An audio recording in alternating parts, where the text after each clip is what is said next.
እናቴ ሳውዲ ነበረች። በህመም ምክንያት ሀገር ገባች።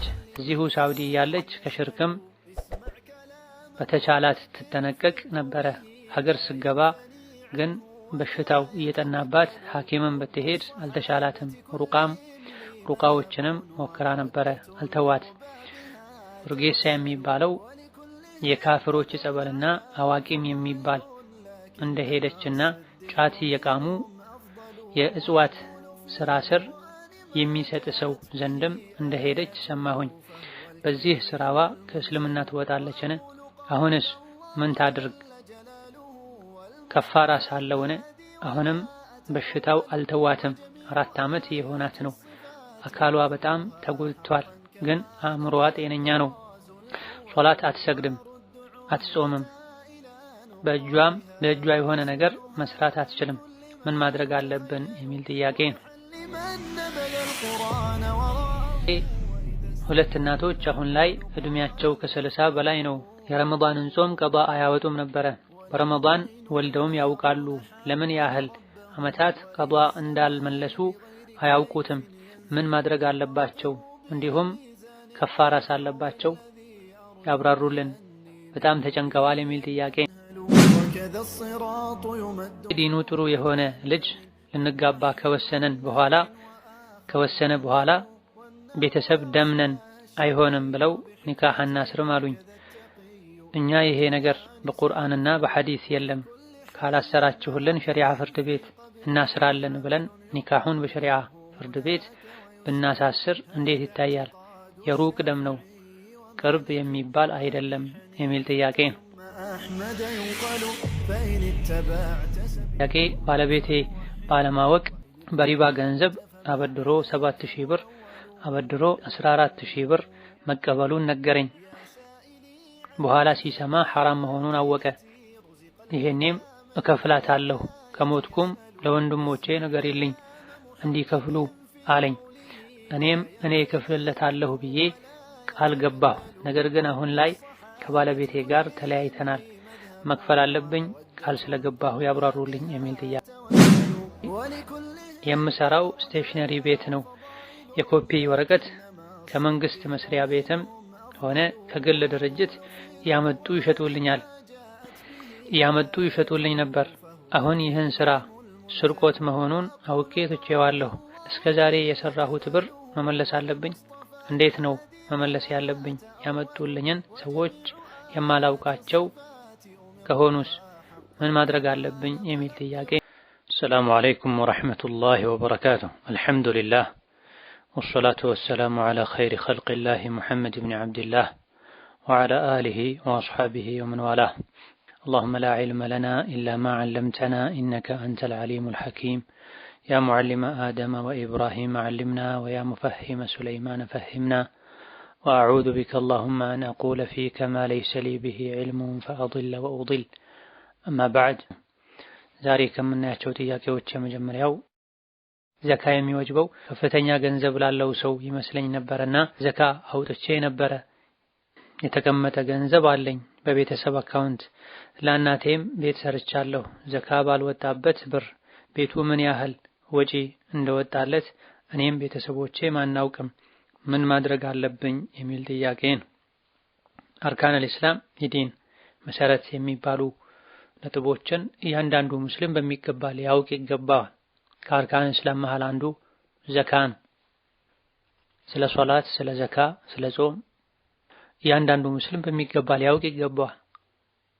ተቀማጭ ገንዘብ ያለው ሰው ከገንዘብ ዘካ አለና ዘካ እንዴት፣ ምን ያክል፣ ከምን አይነት ንብረት መውጣት እንዳለበት ማወቅ ተገቢ ነው።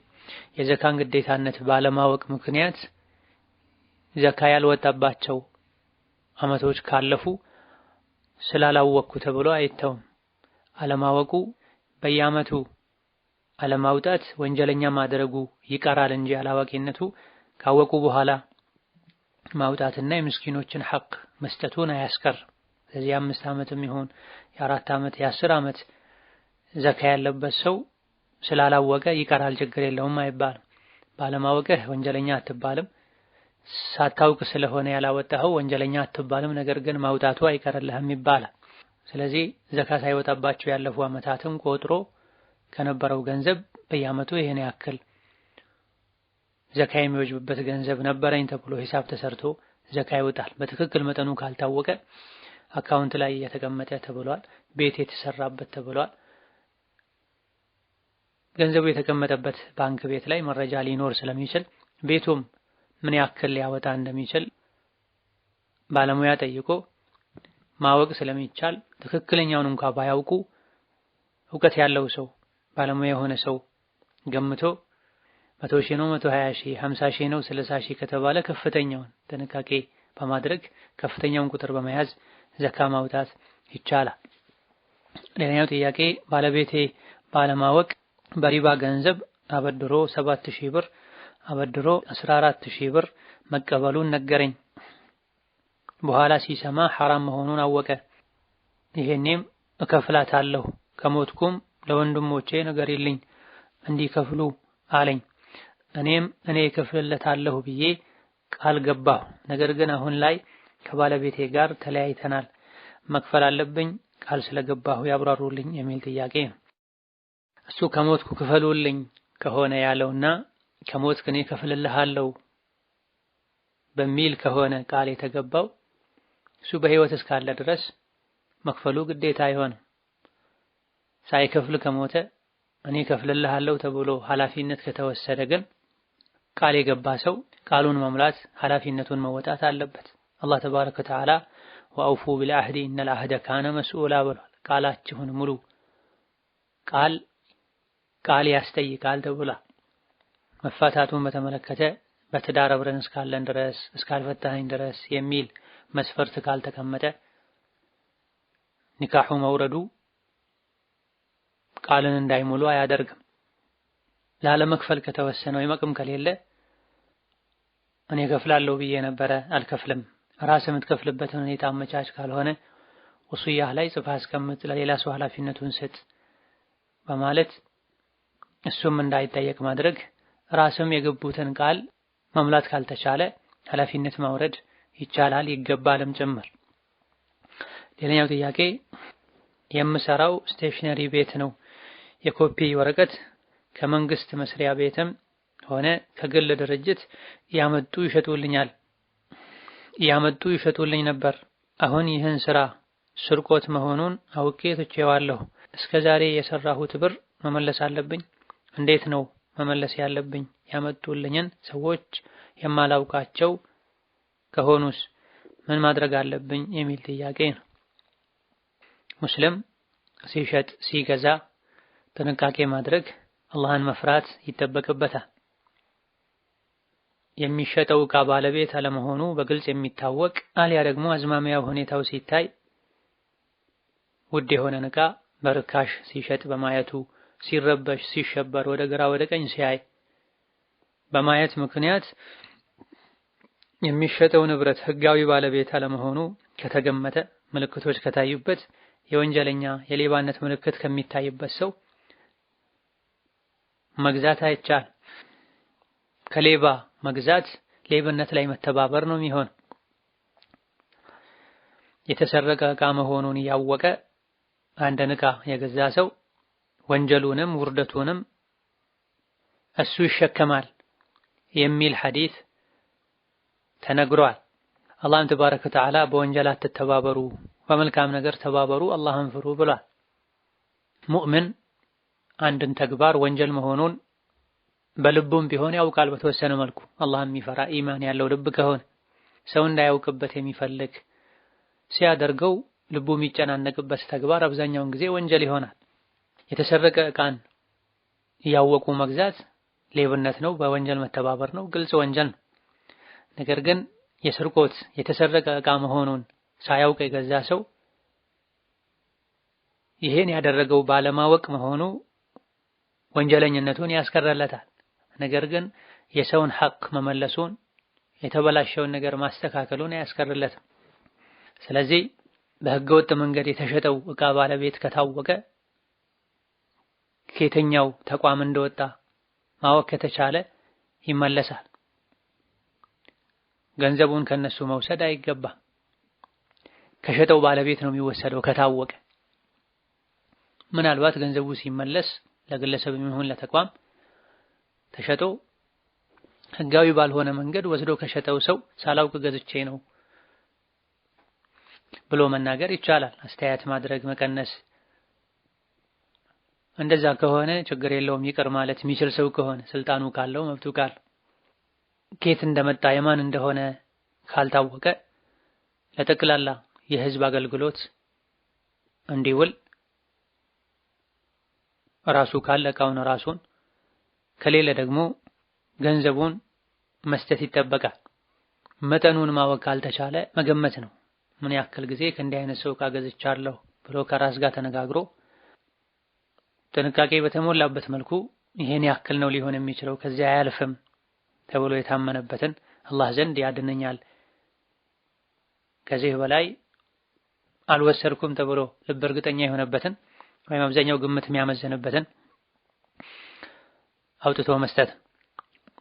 ሌላኛው ጥያቄ ዲኑ ጥሩ የሆነ ልጅ ልንጋባ ከወሰነ በኋላ ቤተሰብ ደምነን አይሆንም ብለው ኒካህ አናስርም አሉኝ። እኛ ይሄ ነገር በቁርአንና በሐዲስ የለም ካላሰራችሁልን ሸሪዓ ፍርድ ቤት እናስራለን ብለን ኒካሁን በሸሪዓ ፍርድ ቤት ብናሳስር እንዴት ይታያል? የሩቅ ደም ነው ቅርብ የሚባል አይደለም የሚል ጥያቄ ነው። በሸሪዓ መጋባት የማይችሉ የተወሰኑ ሰዎች አሉ። ቁርአን ላይ አላህ ተባረከ ወተዓላ ነግሮናል። ነብዩ ሰለላሁ ዐለይሂ ወሰለም ተናግረዋል። ወላጆችን፣ ልጆችን፣ እህቶችን፣ አክስቶችን፣ የእህት ልጆችን፣ ባል ያላቸው ሌሎች ሴቶችን፣ ሙሽሪክ የሆኑ በአላህ የሚያጋሩ ሴቶችን ከዘረዘረ በኋላ አላህ ተባረከ ወተዓላ ወኡሒለ ለኩም ማ ወረአ ዛሊኩም ብሏል።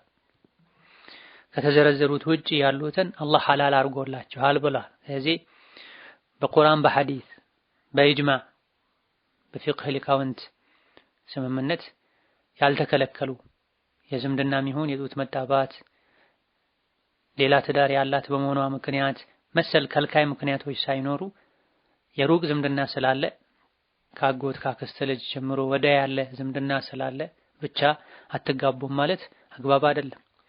ነገር ግን ሐራም ነው ሳይሉ በዲን ክልክል ነው ሳይሉ አካባቢያችን ላይ አልተለመደም ዝምድና ለመቁረጥና ለመጣላትም ሰበብ ይሆናል ሌላም ጣጣ ያመጣብናል በሚል ከሆነ የከለከሉት እሺ ማለቱ መልካም ይሆናል።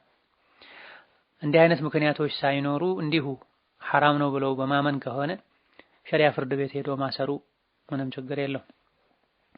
ነገር ግን ወደ ሸሪዓ ፍርድ ቤት ከመሄድ በፊት እምቢ ያለው የሴት ልጅ አባት ከሆነ ወንድሞቿን መጠየቅ፣ አያት ካላት የአባቷ አባት አያቷን መጠየቅ፣ የአባቷን ወንድሞች አጎቶቿን መጠየቅ፣ ሁሉንም ለሴት ልጅ ኒካህ ሊያስሩ የሚችሉትን ጠይቆ ሁሉም እምቢ ካሉ ነው ወደ ሸሪዓ ፍርድ ቤት የሚካሄደው። ሌላኛው ጥያቄ እናቴ ሳውዲ ነበረች፣ በህመም ምክንያት ሀገር ገባች። እዚሁ ሳውዲ ያለች ከሽርክም በተቻላት ትጠነቀቅ ነበረ። ሀገር ስገባ ግን በሽታው እየጠናባት ሐኪምም ብትሄድ አልተሻላትም። ሩቃዎችንም ሞክራ ነበረ አልተዋት። ሩጌሳ የሚባለው የካፍሮች ጸበልና አዋቂም የሚባል እንደሄደችና ጫት እየቃሙ የእጽዋት ስራ ስር የሚሰጥ ሰው ዘንድም እንደሄደች ሰማሁኝ። በዚህ ስራዋ ከእስልምና ትወጣለችን? አሁንስ ምን ታድርግ? ከፋራ ሳለውን አሁንም በሽታው አልተዋትም። 4 ዓመት የሆናት ነው። አካሏ በጣም ተጎድቷል፣ ግን አእምሮዋ ጤነኛ ነው። ሶላት አትሰግድም፣ አትጾምም። በእጇ የሆነ ነገር መስራት አትችልም። ምን ማድረግ አለብን የሚል ጥያቄ ነው። ፈውስ ያለው በአላህ እጅ ነው። አላህ ተባረከ ወተዓላ ዘንድ ያለው ፈውስ እሱ የሚጠላው ነገር በማድረግ አይገኝም። ሙእሚን ስታመም አላህ ነው የሚፈውሰኝ ብሎ ሊያምን ይገባዋል። ፈውሰኝ ብሎም ጌታውን ሊጠይቅ ይገባዋል። በዲን የተፈቀዱ በሳይንስ ጠቃሚነታቸው የተረጋገጠ መድኃኒቶችን ብቻ በመጠቀም ሊገደብ ይገባዋል። ህመም ምንም ቢጠና ስጋዊ ህመምን ለመገላገል ተብሎ ቀልብን የሚያደርቅ አኺራን የሚያበላሽ እምነትን የሚያበላሽ መድኃኒት ለመውሰድ ሕክምና ለማድረግ መሞከር ከሙእምን አይጠበቅም። ሙስሊም ጠበል አይጠቀምም። ሸይጣን ቢጫወትበት የሩቅ አውቃለሁ የሚል ጠንቋይ ጋር ሄዶ አኼራውን አያበላሽ። ነገር ግን ወደ ጠበል መሄዱ ብቻውን ካፍር አያደርግም። ከጠበሉ ጋር ተያይዘው የሚደረጉ መስቀል ማሳለም፣ ቦታው ላይ ሆኖ ጠበል የሚረጭና የሚያጠጣው አካል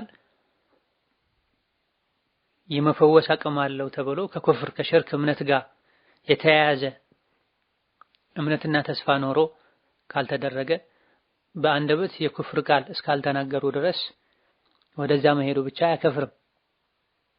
የሩቅ ያውቃል ተብሎ ጠንቋይ ጋር መሄድ ነው ሊያከፍር የሚችለው። በመስቀል ማመን የኩፍር ቃል መናገር የኩፍር ድርጊት መፈጸም ነው ሊያከፍር የሚችለው። እነዚህ ነገሮች ሳይኖሩ ሰበብ ሊሆን ይችላል ብቻ ብሎ መሄዱ ትልቅ ሽርክ አይሆንም። አላህ መልእክተኛው ሸሪዓ ወይም ደግሞ በሳይንስና ሙሉ የሰው ልጆች ዘንድ ሰበብ መሆኑ በትክክል ያልታወቀን ነገር ሰበብ ይሆናል ብሎ ማመን መለስተኛው ሽርክ ነው የሚሆነው፣ ከእስላም የሚያስወጣ አይሆንም።